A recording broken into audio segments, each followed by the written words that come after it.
welcome back to RecalibrAgency. Today, I am honored to be joined by Kayla Baretta. She's the Vice President of Operations at Paperleaf. And today, we're going to dig into the weeds related to managing your people, growing your team, and ensuring that processes and systems are in place in order to start selling bigger projects and delivering big results for clients. So, Kayla, welcome. Would you introduce yourself and tell us a little bit more about Paperleaf? As you mentioned, Danielle, I'm the VP of Operations at Paperleaf. We are mostly software development agency building mostly web applications and mobile applications. We still do the occasional website too, but they're usually like a bigger or juicier site there. What I kind of do today is I'm kind of responsible for our project and client success in our shop. So I directly manage two managers, and then I work with a team of four others. And we are about 30 people and trying to work on our processes, how we move forward successfully, and how we keep our teams happy. Aside from that, I am a mom of a 10-month-old. I garden. I like to be outside quite a bit. We do lots of hiking and camping. And I'm a pretty big nerd. I play some Dungeons and Dragons and some video games and read quite a bit. So that's me. So, your agency, Paperleaf, didn't always develop software applications. They started out in web development, right? So, Yeah. what did the transition look like going from website development into software development and application development?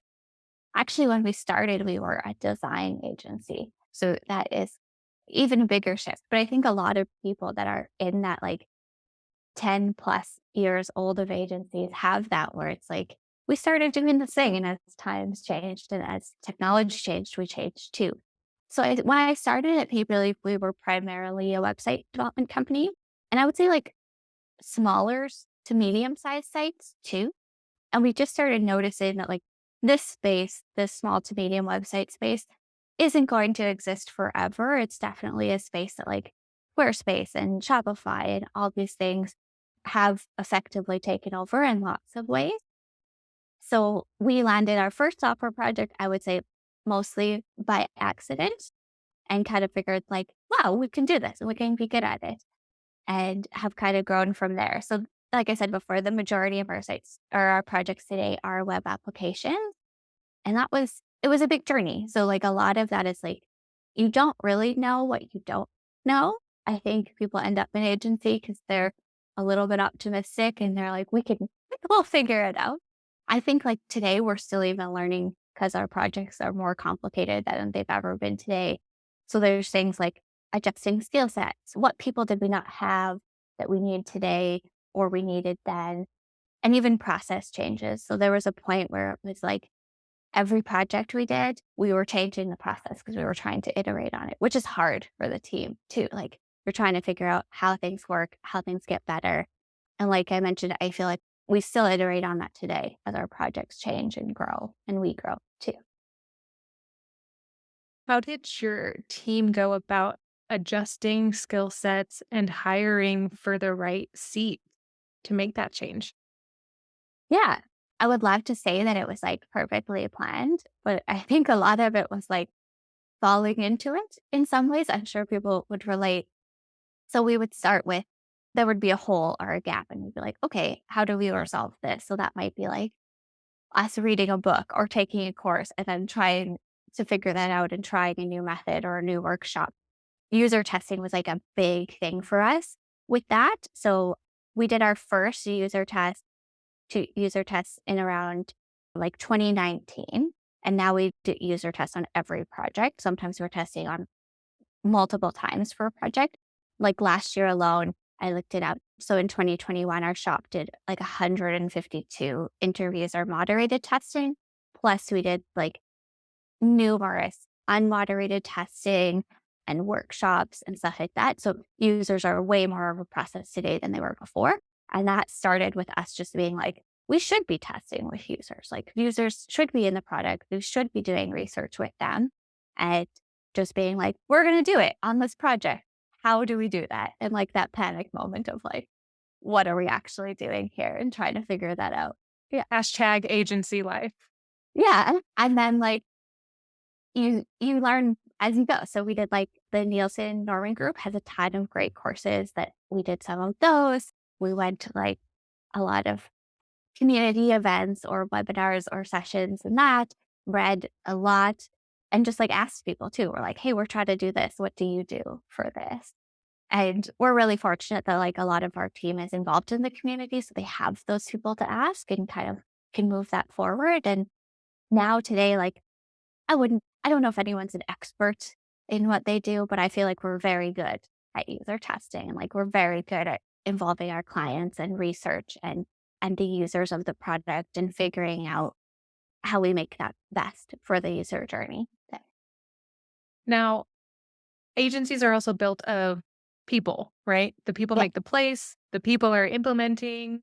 And so the technologies are being created, right? But by the hands of people. So, what has it looked like at Paperleaf for the roles of individual contributors to change, the structuring of groups to change in order to deliver on projects? Can you share a little bit more behind the curtain there? Yeah, of course. It's a big change, I think, because I joined Paperlift in 2018. I was the number 12 employee, and today we have 30 people. So we also over doubled its size, which, for example, when I joined Paperleaf, we basically had one person in leadership. And today we obviously have a lot more than that. And that comes with a lot of opportunity for your team, which is exciting. Like people that want to become a manager can. We also have lots of interesting conversations about how like being a manager isn't for everyone and it's okay to be an expert in your field. And also the kind of skill sets I think have been fun. So when I'm talking about that, I mean like we used to mostly build in WordPress. And today we build a lot in Laravel. We build a lot with React. And those are skills and tools that we needed to build onto our team. And that was a combination of like at the beginning, really ad hoc professional development. It was like, we're going to build this project in this. What does that look like? And like learning as we go, kind of as I mentioned, to today, as we've matured in a shop, like now we have learning plans for people. We have like coaching action plans. We know that like right now, I know that there's two developers that are going to be on a technology they've never used in a project in a month. So we're like getting them to start like a learning plan about that. And then planning for someone to kind of like be their mentor and coach during that process that they can like ask questions to or run ideas by. But those processes and those supports for people didn't exist 4 years ago. It was a lot more like Wild West of how that was going to come together. I think around 16, 17 people, we really realized like we have to have process in place. We have to like have ways that people can progress and learn. We redid our whole performance review system to really try and reduce bias, to try and reduce ambiguity. So people would be like, okay, I am here in my career and this is where I might want to go. Stuff like that. Is that similar to creating growth paths in your agency? Yeah. So we have a level system. I did not invent this. It's a really common concept. So basically, a role, for example, a developer will have 5 levels, where level one is like a learner or a junior, potentially someone like fresh out of school. And level five is someone that's like considered an expert, more or less. And that way we can rate people and put them in levels depending on like what kind of value they're bringing and what kind of progression they make for the business and for our clients and what kind of like craft skills they have. So we just added 2 new roles, so they don't have levels yet, but everyone else has levels in our business and they get basically evaluated on those. And that's also like how we decide what kind of coaching they might need. So obviously someone who's a learner needs a lot more like hands-on coaching and development and more like this is how you set this up and this is how you do this. And they might when people enter our org, they usually have like a buddy that will show them like, here's how we do things a paper leaf too, versus someone who is like a level 3 plus probably doesn't need those foundational basics. They might not need to be checked in with every day to be like, how are you going to approach every ticket you're doing? It's going to be like, we're working on this project. What's your strategy to approach this? Or like, what challenges do you foresee? Because that individual has a lot more independence in what they can do and has proven their value over and over. Has having that level system in place changed how you lead people as well? Yeah, I think before, our performance evaluation system was very based on like, yeah, I think that this person is like a great communicator. And today we've kind of defined what that looks like. And it helps a lot with conversations with people. So, like, for example, if someone says, like, I want to get paid more, then our conversation is like, here's what you would need to move into the next level to get that salary that you want. So I think that's part of it. The other side is that we work with each person on kind of a coaching action plan, which we don't say as a negative thing. Like, I have a coaching action plan as Kayla today. And that's kind of like the goals that we're setting together and how we think we're going to achieve them and move forward on that. And that might be too, like, this was something that I had to learn as a manager, but like, you can't be everything to everyone forever. So sometimes, like, I have reports today that I don't think that the job that they want is going to be at Paperleaf because we're 30 people. Not everyone can be in leadership. Not everyone can be a manager, but we still like have a responsibility to give them a fulfilling opportunity to have the chances to work on different things, to maybe get some of that skills and experience that they could take somewhere else and have like a really awesome head start. Absolutely. What do you think is the most important advice that you could give to managers and leaders within the agency world to help them do their jobs better? I feel like this is one that I'm still learning today. And that is like, the only assumption you can make is that people wanna do a good job. And what I mean by this is that, like, I'll assume even about, like, fellow leaders, I'll be like, "Okay, the one of your reports has this problem." And I assume that that means that they're gonna go and take care of it, probably in my mind, in the exact way I would take care of it. But to them, that might be something else, or they might just be like, "Oh, Kayla's telling me about this." Like, "Okay, that's okay. Maybe she already talked to them." So I'm just like setting that person up to fail for the expectations and assumptions that I've already made, which has been a big learning for me, I think, in general, especially with other leaders, is like, so now I'm saying to them, like, oh, this person I'm noticing these issues on, like, what do you think you might do about that? Or like, what do you think your action plan might be? Where can I help with that? When do you think I might be able to check in and we could see how that's going, or if they've changed, or if we have improvement there? That's the biggest one, because I think that trickles down to everything. Like, even when we're talking about, like, getting someone on a project, you can't assume that they always know what to do. We have to come in and guide them and help them to whatever extent that they need. Like, some people might not need a lot, and some people might need. To sum that up, a quote that I heard a couple months back was expectations that aren't communicated are just thought. And so when you're working with your teams, whether that be on actual project deliverables, client work, or on internal initiatives and their own personal development at your agency, making sure that you're clear, concise, of course, and clear talking about the subject at hand, not attacking the person in any way, and balancing that very difficult line to walk is really important. Would you agree? Yeah, I think it's really hard, especially for new managers, to learn how to have hard conversations and how to give feedback, and that the reports don't have to like them. I think that's really hard for people. I'm a really direct communicator, so I had the opposite problem where it was like I had to learn how to not sound like a jerk to people because I would be like, "You have this problem." But I find that a lot of the managers that I've mentored or worked with, it's the opposite. They don't want to have conflict. They don't want to have the difficult conversations when really people wanna know where they stand with you. They wanna know how they can get better, and that means having the hard conversations early before it becomes a giant problem.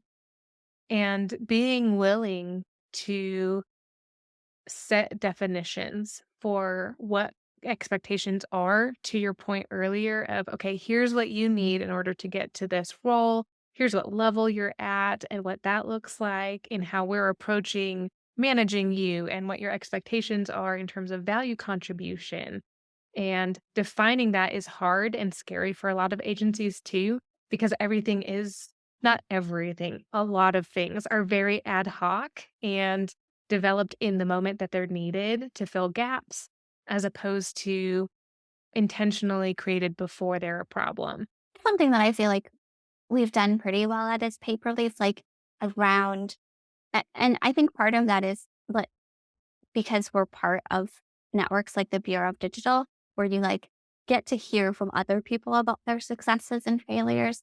Like around 15 people, we're like, okay, if we're going to continue to grow, what processes do we need to have in place internally? How do we write things down? Because like even up to 15 people, you can get away with so much stuff not being written down. As soon as you hit 20, it's like, I can't talk to every person every day. We have to start writing things down. And I think that's like, I think we've done a really good job at like trying to get to that before it's a problem. Obviously, like I mentioned earlier, you don't know everything that you don't know. So even today, I'm working on like, what would our shop look like at 45 people or at 60 people?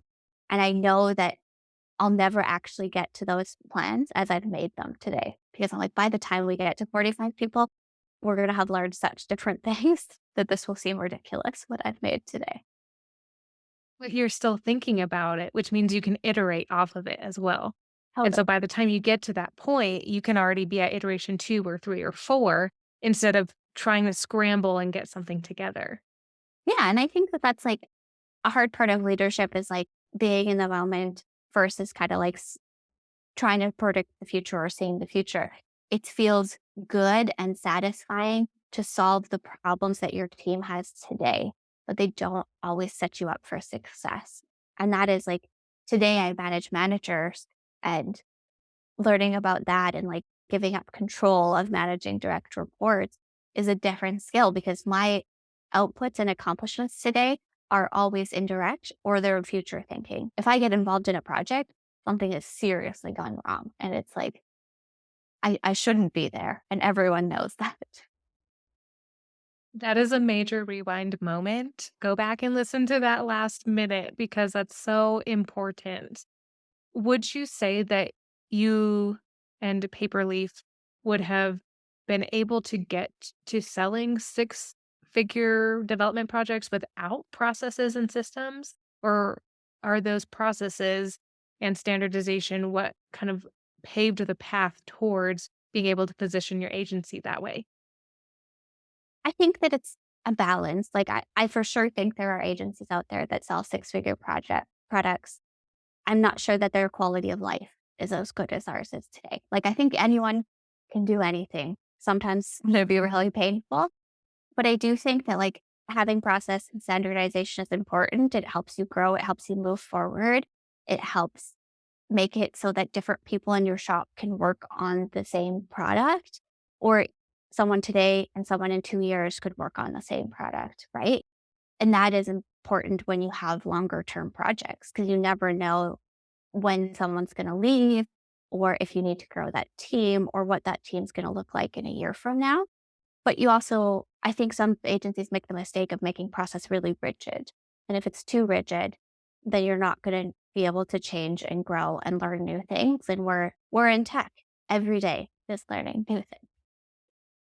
What have you done to balance a level of structure and oversight, balancing that with autonomy to enable growth in team members?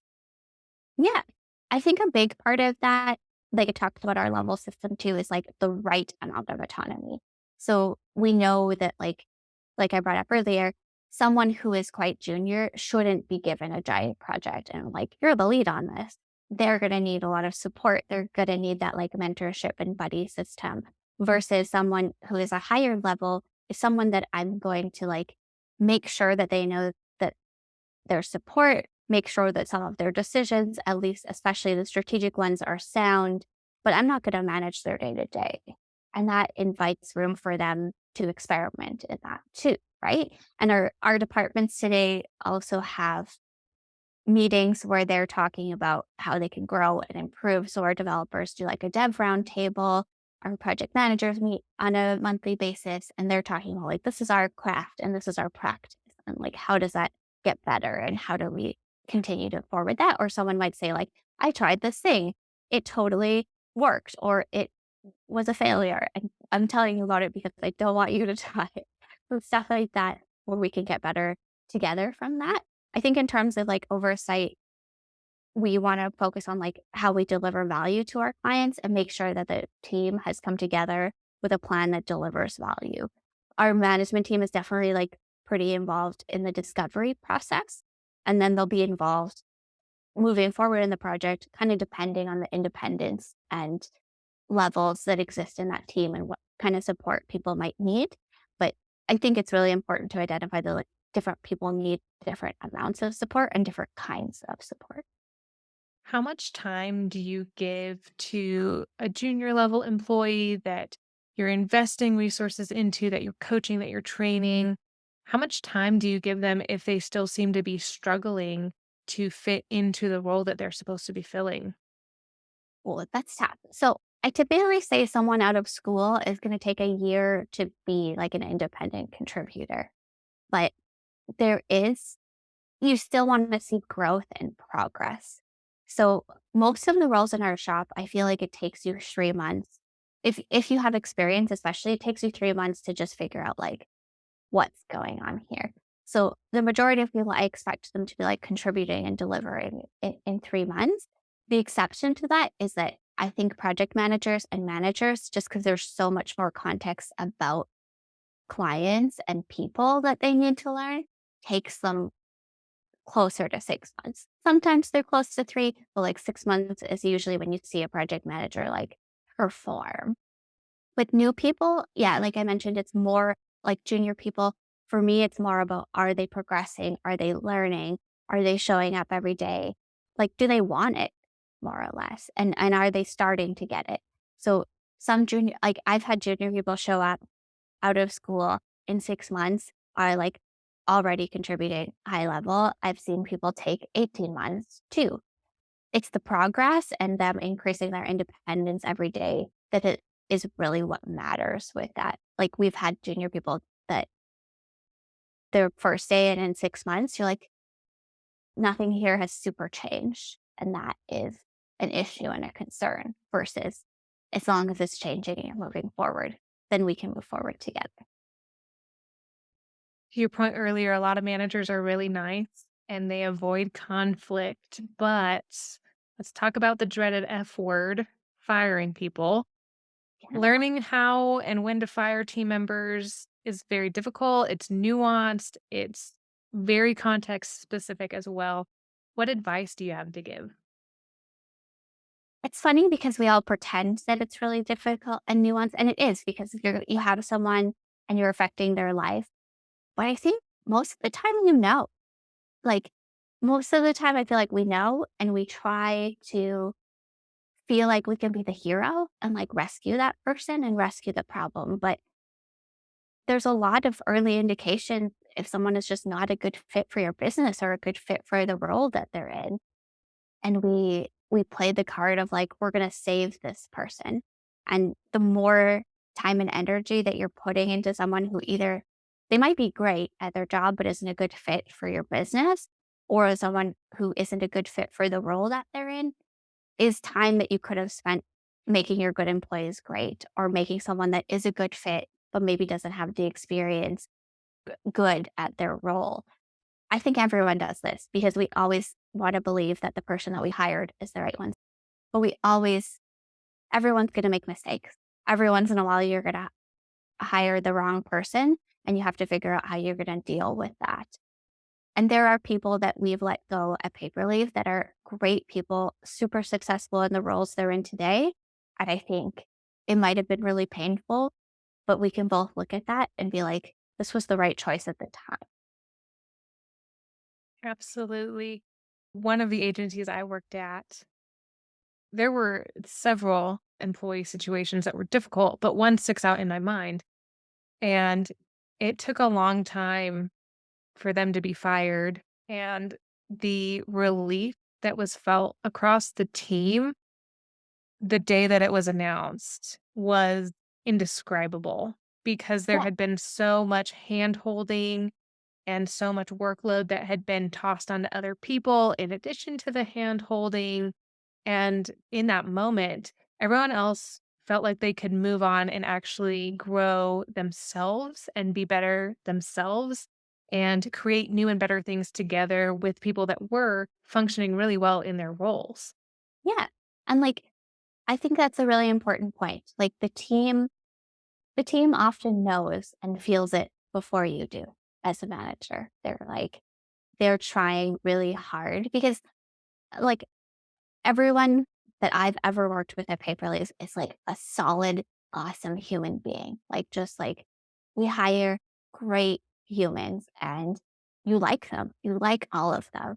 And it's tough, especially when you're on a team. You're like, I really like this person. I want them to be successful. So then you're as an individual contributor, like investing your time into trying to make that person successful. And your managers and leaders are also investing their time into making that person successful. And it really everyone's trying to balance like sunk fallacy costs, but it's like if I let go of this person today and hired someone new in 6 months who's in a better position, and how much time did I have to invest to get them there? Right. Even going back to if you had the same option on the table today that you had 6 months ago, knowing what you know now, would you choose that person? Would you choose to hire them? If your answer is no, then you have your answer as to where they should be on Right. your team now, too. Awesome. Well, we've covered a lot of ground here, Kayla. To round out our episode today, is there anything else that you would like to share with agency leaders that are scaling, that are growing, that are trying to change the way they're delivering projects? Anything else you'd like to share? Yeah. I just have one thing around because this is really common in agencies around time. You can deliver successful products without having people in your shop work insane amounts of overtime. And that's around like the tools and processes and culture that you set. And if your people are working a lot of overtime, that's their time. That's part of their life. And you should compensate them for it. And that's something that like we've always really believed at Paperleaf. It's one of the things that attracted me to Paperleaf. Like a lot of agencies will be like, we have a work hard, play hard culture. And at Paperleaf, I say like, we have a work hard and go home culture. Cause like everyone has a life that they want to do more than their work. And that's exciting and valuable and like brings so much new ideas and vision and awesome things to your business. So that would be my only thing that I feel like is important to talk. Perfect note to end on. Managing managers and managing teams is hard work. And if you're in that role at an agency, if you're the owner of an agency and you're also managing that role in and managing your teams, you know that it's difficult to assess and to structure how you're guiding team members into more leadership roles, into higher levels of individual contribution, into more developed and well rounded employees so that they can take on additional responsibilities. You know how difficult that is. And Kayla had some very good points to really take to heart and remember as you're doing that. The first is adjust the skill sets and determine what skills you need to fill. Assess, evaluate constantly as you're adapting in this agency environment, in the marketplace, and for your clients. The next was that you need to make sure that you're developing structure and defining expectations for your employees, for your team members. They need to know just as well as you do how they're performing, and you can provide that information through standardized job descriptions, through performance improvement plans, coaching plans, growth plans, whatever you want to call them, so that they know what they need to do to get to that next level and they can feel like you're collaborating in their success with them. The third is that you, as a manager, aren't going to know everything and you're going to be handling situations that are unique and new constantly. And it's okay to be constantly learning and evaluating and growing from there. Change is hard. Knowing what to do in each situation is hard. You're not going to be perfect, but show up well, continue learning, and be gracious to yourself. And finally, I love the way Kayla ended it. I want to make sure we end on this note as well. Value your people's time. Make sure that if you are working overtime on big projects, if that is how you're scaling your business, that you're compensating your employees adequately and having a culture of work hard and go home. I love that. Work hard and go home. That's what people want. They want to spend time with family. They want to work in order to live. They don't want to live in order to work. And so take those items to heart, hopefully implement them into your agency. And that's what I have for you today. I'm your host, Danielle Photo, here on RecalibrAgency. Cheers until next time.